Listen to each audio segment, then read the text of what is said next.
In this week's court report, a formal complaint was filed Monday in the case of Jason Gall versus Nye County regarding a seized laptop and pornographic videos found on it. Former Nye County Sheriff Anthony DeMeo, former Captain William Beck, and David Berukowitz, former detective and current sergeant, are named as co-defendants. Gall contends that Berukowitz seized a laptop computer he owned as part of an investigation into Gall's alleged possible criminal activity. The laptop was taken by Berukowitz back in 2012, and when he reportedly viewed videos in its database, many were allegedly discovered to be pornographic in nature, including images of Gall having sex with his then-girlfriend. Though no witness is named, the complaint also claims that Berukowitz showed the pornographic videos to other sheriff's office personnel, including his then supervisor, former Captain Beck, who was reporting directly to Sheriff DeMeo. According to the complaint filed by attorney Thomas Gibson, Berukowitz called the plaintiff's girlfriend to tell her that he took pleasure in viewing her engaging in sexual relations and that he masturbated to the videos. The unidentified woman also said Berukowitz told her he downloaded the video to his cell phone so he had constant access. Attorney Gibson says the plaintiff did not give permission to the defendants to use the content in his laptop. Gall is seeking damages in excess of $10,000 for each cause of action. Calls to Sergeant Berukowitz and NCSO requesting comments on this case were not returned. James Earl Marshall has a sentencing hearing scheduled in district court on March 18th regarding charges of possession of child pornography. James Earl, who was arrested back in March 2012, is the brother of former Nye County Assistant Sheriff and former candidate for sheriff Rick Marshall. James was reportedly arrested after then-Sheriff's Detective Berukowitz learned from the Internet Crimes Against Children Task Force that child porn had been downloaded to an IP address subsequently linked to James Marshall's Internet service account. In August 2014, Marshall's attorney, Thomas Gibson, filed a motion accusing Berukowitz of possibly planting evidence in the case. However, in September 2015, Marshall pleaded guilty as part of a plea agreement. Attorney Gibson and Sergeant Berukowitz have a litigious, sometimes contentious history, which extends beyond these two cases. Donald McFadden appeared in court again on Thursday to continue answering to several charges after being caught on the run. Court clerks say officials in McFadden's case are now in global negotiations. McFadden was arrested on January 16th at a residence in the 300 block of Irene. During the arrest, McFadden was allegedly found in possession of methamphetamine. The 34-year-old suspect had reportedly been at large for several months and was sought on numerous warrants for failing to appear in court. McFadden has a case pending in district court with a status hearing scheduled for March 31st. His bail was previously set at $16,280. McFadden was remanded back to custody of the Nye County Detention Center. A status check was held Monday for Diane Davis regarding charges of first-degree arson and torturing, injuring, and abandoning animals after a fire set inside her home on July of 2013, which reportedly killed 17 dogs. Davis's next court date in this case, a calendar call, is set for May 23rd. Davis is also charged with burglary, obtaining and using personal ID, and offering false instrument for filing in a separate case that's scheduled for jury trial on March 29th. This has been your court report. I'm Eunette Gentry for News 46.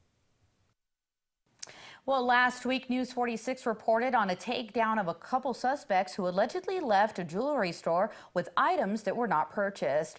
The Nye County Sheriff's officers pulled the suspect's van over on Highway 160 and Postal Road with guns drawn. The two have been identified as Ashley Kelly and Daniel Smith. According to the report, police arrived at Monarch Jewelry on South Highway 160 and spoke to the store's owner, who said he had footage of the person who burglarized his business and a copy of the suspect's ID.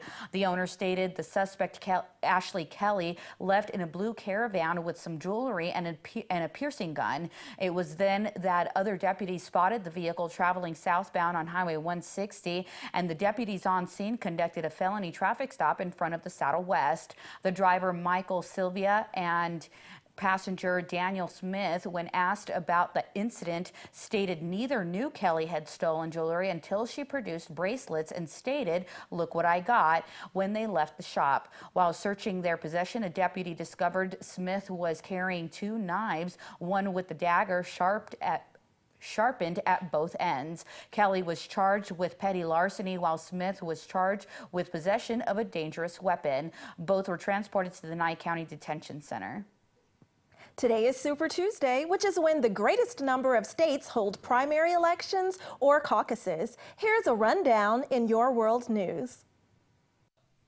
In world news today, Donald Trump and Hillary Clinton could make huge strides towards their party nominations today as a dozen states vote in primaries and caucuses on the most consequential day yet in the presidential race. The Super Tuesday contests are a delegate bonanza for front runners and a test of survival for others as voters head to the polls across the nation, including in the South, Colorado, Texas, Alaska, Minnesota, and Vermont. Republican Ted Cruz faces a must-win primary in his home state of Texas, while Florida Senator Marco Rubio is a long shot to squeeze out his debut victory of the campaign after ditching his previously elevated and aspirational campaign to wage a bitter and personal war of words with Trump. Bernie Sanders is keen to challenge the growing narrative that Hillary Clinton is now on track to win the nomination. A total of 595 Republican delegates are up for grabs in 11 states of the 1,237 needed to clinch the GOP nomination in 11 states. Sanders and Clinton are facing off in 11 states for 865 of the 2,383 delegates needed to win the Democratic race. Well, researchers may have tracked down the first gene linked to gray hair. A search involving the hair types and genomes of more than 6,000 people living in 5 Latin American countries.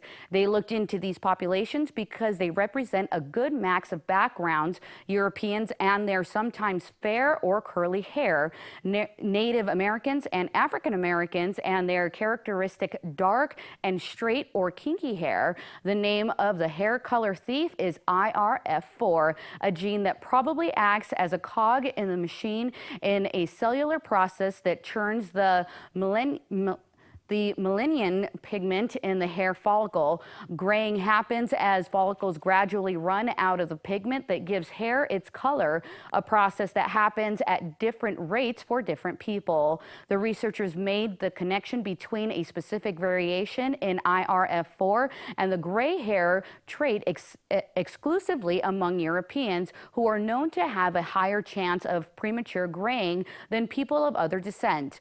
This new finding gives researchers leads in what they can investigate if they want to develop a drug to prevent or delay hair graying. And this has been your World News. I'm Monique Mitchell for News 46. A fundraiser for the American Cancer Society's Relay for Life is going to be held this Saturday. Linda Wright explains. Chairs of Hope is a fundraiser that we're having. It's decorated chairs that each of our relay teams are going to be doing for to sell, and we're going to do the selling in a live auction, and it's going to be on March 5th. It's a Saturday evening from 5 to 8 at the Nye Coalition. Are you looking for more people to help sponsor the chairs or decorate the chairs at this point? No, at this time it's all the relay teams that are producing the chairs. So you can purchase one of these chairs or a few of these chairs at this auction. Is there an entrance fee to get in or what? Yes, it's $20 for the ticket to get in, and there will be a social hour where you can come and preview the chairs.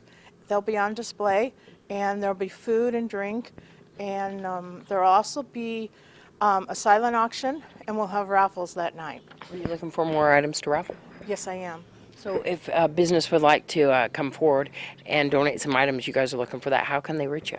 They can call me at 775-419-7857. Can you buy tickets to this event ahead of time? Yes, you can by calling me also. All right, and once again, the date and time of this event, and I know that we're at 1020 West Street, right? Yes, 1020 East West Street at the Nye Communities Coalition. It'll be in the Activity Center on Saturday, March 25th from 5 to 8.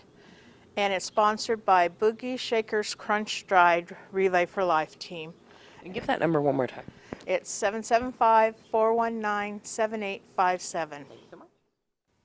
Well, today was actually a pretty warm day, wouldn't you agree? Yes, lovely. Absolutely lovely. After this break, we're going to have your weather with Noah Began, and he's going to let us know how much longer this warm weather is going to last.